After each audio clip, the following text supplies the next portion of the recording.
Well, Dr. Kissinger, welcome to Pittsburgh. We're delighted to have you here and honored to have you with this outstanding group under the sponsorship of the Pittsburgh Middle East Institute.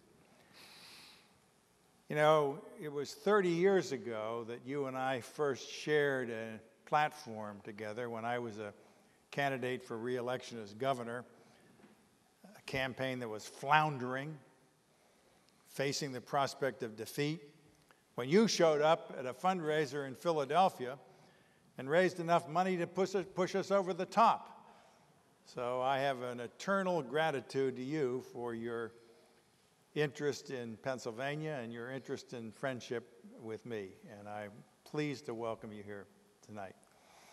Well, I've admired your public service in so many administrations over so many decades, and it's a great pleasure to be here.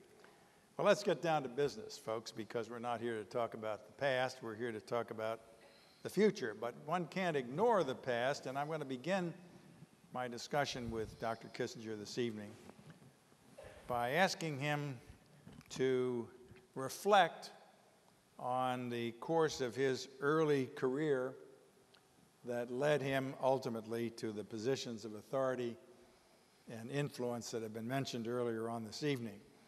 It's not often that people make career choices that have such an influence on the entire world, but certainly that's the case with Dr. Kissinger. I wonder if you could recount some of the early influences on your life that were predictors of the kind of contributions that you would be making ultimately in our government. Well, actually, it depends how far back one wants to go. When I came to this country, I was 15, and then I had to work in a shaving brush factory because we needed money.